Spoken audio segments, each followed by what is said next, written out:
प्रभातखबर.com, विश्वास वही, रफ्तार नहीं।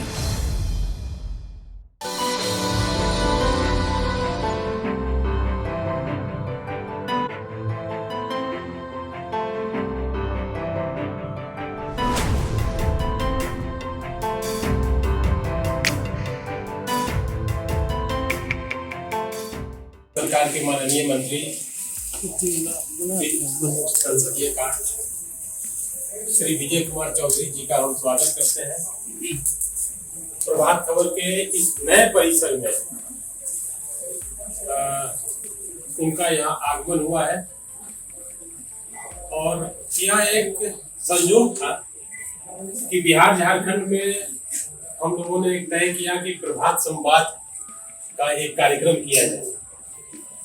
आमतौर पर जो इंटरव्यू का पर्सपेक्टिव होता है और जो उसका फॉर्मेट होता है उसको बदलते हुए कि जिनका भी साक्षात्कार लेना है या जो हम लोग जिनको ऑफिस बुलाना चाहते हैं उनको इस कार्यक्रम में बुलाया जाए और इसमें उन साथियों को भी रखा जाए जो बैक ऑफिस में काम करते हैं और अखबार का महत्वपूर्ण हिस्सा होते हैं, जो हमारे डेस्क के साथी हैं जिनका आमतौर पर बाहर निकलना नहीं हो पाता है, लेकिन अखबार को स्वरूप देने में, अखबार को एक शेप देने में उनकी बहुत बड़ी भूमिका रहती है। संदर्भ यही था इस कार्यक्रम का और ये अच्छी बात है कि आप जो जनता दल के एक सौम्य फेस भी है पार्टी के हिसाब से और सरकार के भी हिसाब से, वो आप हम लोगों के बीच में है और बिल्कुल औपचारिक तरीके से हम लोगों का था कि इसको कार्यक्रम को किया जाए। देखिए, सबसे तो पहले मुझे बेहद प्रसन्नता है कि आज प्रभात खबर अखबार के इस नए परिसर में आप लोगों ने मुझे आने का अवसर प्रदान किया, इसके लिए मुझे प्रसन्नता है और आप सबों को मैं इसके लिए धन्यवाद भी देता हूँ और आप लोगों के प्रति और आपके अखबार के प्रति भी आभार पूरे किया। दरअसल आपने जो इस नए कार्यक्रम की शुरुआत की, ये जो आपकी बात से जो इसकी रूपरेखा नजर आ रही है, तो वैसे तो जैसे जैसे बात तो सामने आएगी, ये एक अच्छी चीज होती है इसलिए कि लगभग कोई अलग साक्षात्कार होता है या कोई हमी लोग प्रेस वो तो किसी खास परिदृश्य में किसी खास मुद्दे की तरफ और खास विचार को बताते हैं, लेकिन इस तरह का जो इसको फ्री रीडिंग कहते हैं तो हमें तो इसके लिए प्रसन्नता है और अच्छा है। दूसरी बात, अच्छी बात ये भी लगी कि आप लोगों ने शुरुआत की और शुरुआत में यूं कहिए तो इसकी शुरुआत करने का भी अवसर हमको मिल गया या आप लोगों ने अगर कुछ सोचा होगा तो उसके पहले शिकार भी हम ही आपको दोनों रूप से प्रसन्नता ही है। क्या आपको लगता है सर कि दिल्ली में चाहे जिसकी भी सरकार बनी उसका रवैया बिहार के साथ भेदभावपूर्ण नहीं भी रहा है, तो जो होना चाहिए वो नहीं रहा और ये बात आज की नहीं है। आजादी के बाद के बिहार की सोचिए, उस समय झारखंड साथ में था, उस समय खान खदान कुछ थे हम लोगों के पास, तो जो भाड़ा समानीकरण वाली नीति बना दी गई, फ्रेट इक्वलाइजेशन, वो हम लोगों के इंटरेस्ट के खिलाफ। मतलब जो चीज यहाँ पाई जाती है अगर वो दूसरी जगह ले जाके अगर कोई उसको कच्चा माल के रूप में उपयोग करके कुछ मतलब फिनिश्ड गुड बनाते हैं तो उनको वो भाड़ा नहीं सरकार कर देती थी, तो मतलब जहाँ है उसको भी नहीं दिया पाएगा, हमारे यहाँ नहीं।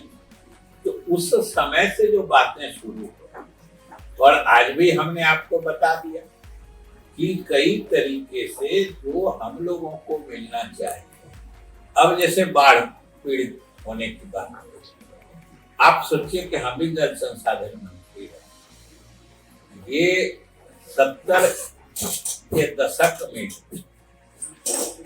जो तीनों मुख्य नदियां बाढ़ की तबाही मचाती हैं, गंडक है, कोसी है, महानंदा है या कमला है, ये इस सब का वैज्ञानिक रूप से अस्थायी निदान उच्च स्तरीय डैम होता है, जो ऊपर में ही डैम बना दीजिए, पानी स्टोर होगा, जरूरत के हिसाब से छोड़ा जाएगा, तो सिंचाई भी बढ़ेगी। मतलब जब सिंचाई की जरूरत होगी तो पानी आएगा, नहीं तो ऊपर स्टोर रहेगा।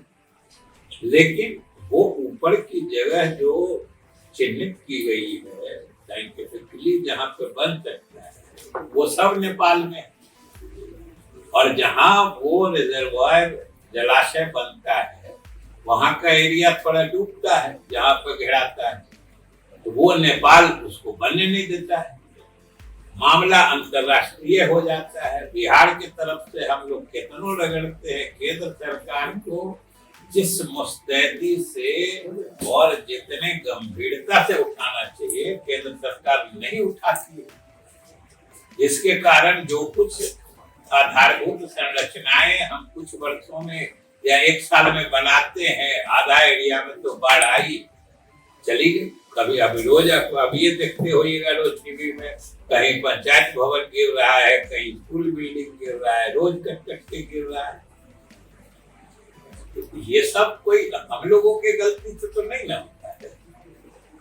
जो निदान है वह कर नहीं सकते, वो केंद्र सरकार के सहयोग से ही हो सकता है, वो अपेक्षित सहयोग नहीं मिलता है, ये बात सच्चाई है। केंद्र के सहयोग की बात है सर कि एनडीए से बाहर आने के बाद ये राज्य सरकार की ओर से कहा जा रहा है कि तो केंद्र की तरफ से पैसा नहीं आ रहा है ये बनाने।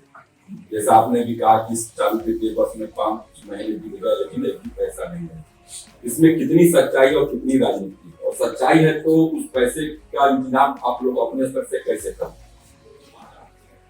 देखिए, इसमें हमने जो कहा है अभी, क्योंकि हमने जो कहा था उसको कोट नहीं किया, इसलिए हमने जो कहा है उसमें कोई राजनीति नहीं है, वो 100% सच्चाई, और उसके आंकड़े आज भी मौजूद हैं कि जैसे समग्र शिक्षा योजना या अभियान,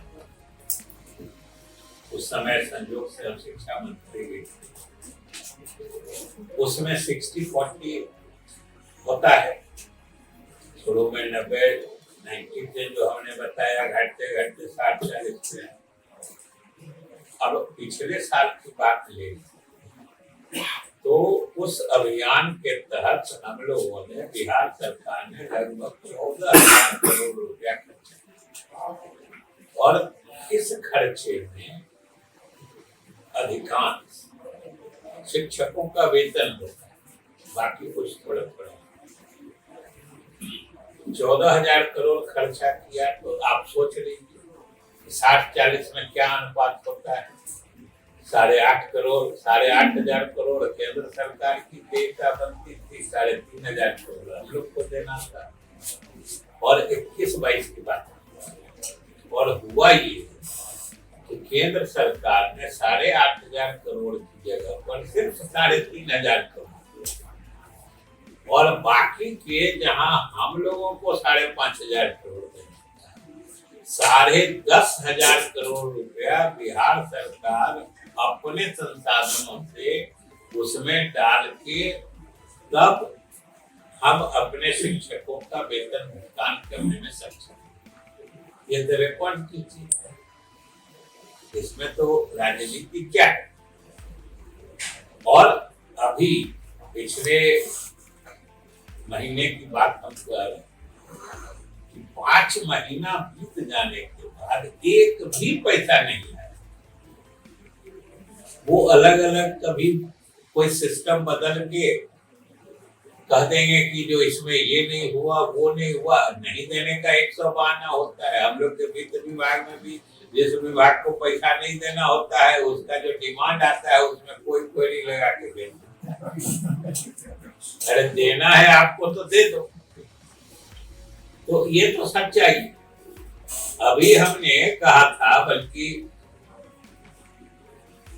वृद्धजन पेंशन योजना जो है, जो सोशल सिक्योरिटी स्कीम्स होते हैं, सामाजिक सुरक्षा, वृद्धजन पेंशन योजना है, विधवा पेंशन योजना है, जिसमें भी उनको बल्कि कुछ में तो और अधिक देना था।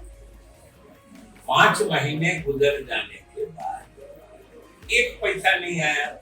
संयोग से सुशील मोदी जी देखे, वो हमको कहे कि जो भाई नया वित्त मंत्री बने हैं इसलिए इनको ही नहीं देख रहे हैं कि क्या पैसा आया। और वो कहे कि जो 14 सितंबर को, अभी तक डेट था 14 की 15 सितंबर, जो 15 सितंबर को तो वित्त मंत्री जी पता कर ले 15 सितंबर को अलॉटमेंट आ गया। तो हमने उस पर कहा कि भाई हम नए वित्त मंत्री जरूर है, लेकिन पुराने वित्त मंत्री जो हमने कहा 5 महीने इस वित्तीय वर्ष के बीत जाने पर भी नहीं, अगर 15 सितंबर को पैसा आया है, आप ही जो दे रहे हैं, तो अप्रैल से सितंबर 15 तक जोड़ लीजिए, जब 5 महीना हुआ कि नहीं। वही तो हम कह रहे थे कि नहीं आया है। आप तो सिर्फ और सिर्फ मेरी बात की पुष्टि कर रहे हैं, जहाँ 5 महीने के बाद भारत सरकार से पैसा आया। 5 महीना कैसे बिहार सरकार ने पेमेंट किया, इसका हिसाब कौन देगा? तो इसलिए कहीं राजनीति की बात नहीं है। और सही बात है कि देखिए, राजनीति की जो बात है, ये थोड़ी बहुत चीजें हम लोग पचा भी सकते कि भाई हम आपके साथ तो आप कुछ हमारा ज्यादा ख्याल नहीं, साथ में है तो ज्यादा ख्याल नहीं करिएगा। हालांकि साथ में भी थे तो कितना ज्यादा ख्याल करते थे कि आप सब लोग देखें। लेकिन आप ज्यादा ख्याल, ज्यादा मदद हमारी नहीं करती। हम लोग को कोई शिकायत नहीं, क्योंकि स्वाभाविक हम आपके साथ नहीं है तो हम जरूरत से ज्यादा उम्मीद भी नहीं रखते। लेकिन आप जो संवैधानिक संघीय व्यवस्था है उसके तहत जो हमारा हक बनता है, जो आपकी देयता है, जो आपको हर हाल में देना है, उसको आप कैसे रोक के हमको दंडित कर सकते हैं?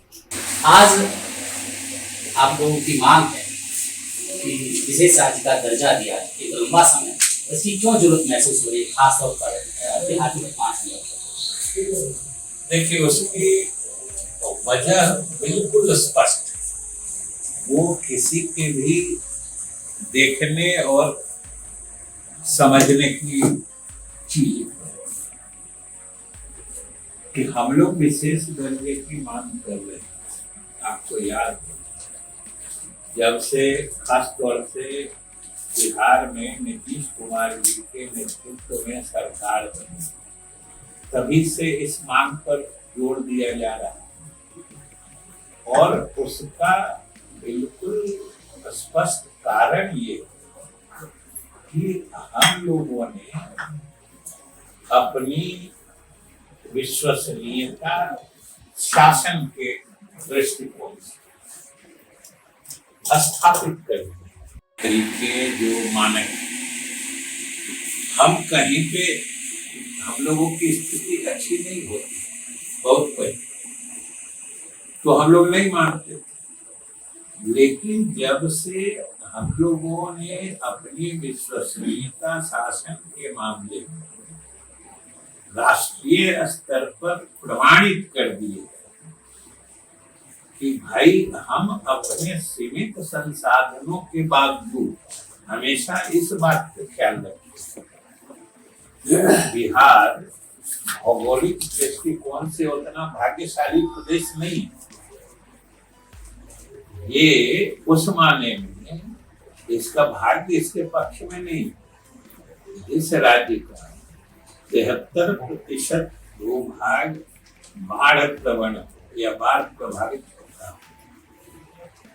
दूसरी बात है कि प्राकृतिक संसाधनों की कितनी कमी है। न कोई खान है, न खदान है, न कोई समुद्र का किनारा है। तो आखिर किसी प्रदेश के पास अगर प्राकृतिक संसाधन प्रचुर मात्रा में उपलब्ध जो है, कहीं सोने की खान है, कहीं हीरे की खान है, कहीं पर कितने खनिज हैं, किसी को सैकड़ों किलोमीटर लंबा समुद्री किनारा मिला हुआ है, कितने अद्भुत समुद्री संपत्ति उसके पास है। सोच के देखिए, वो मछली बेच के पूरा एक जनरेशन पार करा, तो वो हम लोग के पास नहीं है। और ये भी समझ लीजिए कि अगर ये हमारे पास नहीं है तो इसके लिए कोई हम लोगों की सरकार या हमारी जनता दोषी नहीं है। कहीं पर कोई अगर हीरे की खान है गुजरात, तो कोई गुजरात सरकार की उपलब्धि नहीं है, न वहां के जनता की मेहनत। ये सीधा हमने कहा कि प्राकृतिक दृष्टिकोण से हम लोग उतने भाग्यशाली नहीं है। अब आप समझिए कि नदियां जो अमूमन जल संसाधन एक प्राकृतिक संसाधन होता है, वो अगर हैं तो इस रूप में है कि हमारे लिए अभिशाप ही ज्यादा बन जाता है, क्योंकि सारी नदियां नेपाल से आती हैं। उत्तर बिहार में जितनी नदियां हैं सब नेपाल से आती हैं, और इतना स्टीप मतलब इतना खड़ा ढलाव है कि वो इतनी वेग से आती है कि उस पानी को रोकना मुश्किल हो जाता है और जहां तहां तबाही मचा देती है। ये परिप्रेक्ष्य हमने इसलिए बताया कि हम सीमित प्राकृतिक संसाधनों के होते हुए भी विकास के अलग अलग मानकों और मापदंडों पर हम विकसित प्रदेशों को भी टक्कर दे रहे हैं, और कई मापदंड पर हम लोग शीर्ष पर भी रहते हैं। तो इससे अधिक हमारी विश्वसनीयता क्या हो सकती है। और जो केंद्र सरकार के ही आंकड़े बताते हैं कि हम विकास दर के मामले में किसी प्रदेश से कम नहीं रहते, लेकिन हम गरीबी की बात जब आती है तो हम सबसे नीचे रहते हैं, मतलब सबसे गरीब प्रदेश है। इन दोनों चीजों को मिला के देखिए, ये क्या बताते हैं कि अगर हम विकास दर सबसे अच्छा रखते हैं, ये तो हमारी विश्वसनीयता है ना, काम करने का तरीका है। और हम सबसे अच्छा काम करते हुए भी अगर विकास में वहां नहीं पहुंच पा रहे, तो ये तो हमारे साथ कुछ जो ऐतिहासिक और भौगोलिक अन्याय के कारण, या अन्याय नहीं कहिए, मतलब अवस्थिति के कारण हो रहा है। इसीलिए हमको विशेष राज्य का दर्जा चाहिए, इसलिए कि हम अपने पूर्ण सक्षमता से भी काम करने से जो हम वांछित विकास चाह रहे हैं, या जो हम आर्थिक मोर्चे पर आगे बढ़ना चाह रहे हैं, वो सारी कुवत लगा देने के बाद हम नहीं पहुंच रहे। हम सबसे आगे हैं लेकिन फिर भी पीछे हैं।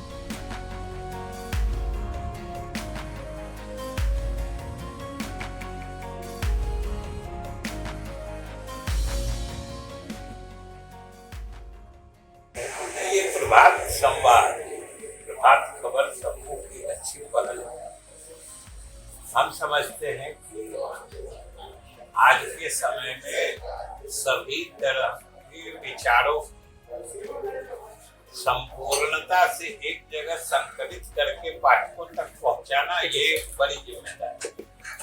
और प्रभात खबर इसको निभाने की पहल कर रहा है, ये स्वागत योग्य है। और इसीलिए सबसे पहले हम हाजिर हो गए इस प्रभात खबर के दफ्तर। कई तरह के मुद्दों पर बातचीत हुई है, और मुझे इस बात का संतोष है कि चाहे सरकार का पक्ष हो या हम जिस दल से आते हैं, जनता दल यू का पक्ष हो या हमारे नेता नीतीश कुमार जी का पक्ष हो, ये आपके इस प्रभात संवाद कार्यक्रम के माध्यम से बिहार की जनता तक सही रूप में पहुंचेंगे, इसी का हमको संतोष है। प्रभातखबर.com, विश्वास वही, रफ्तार नहीं।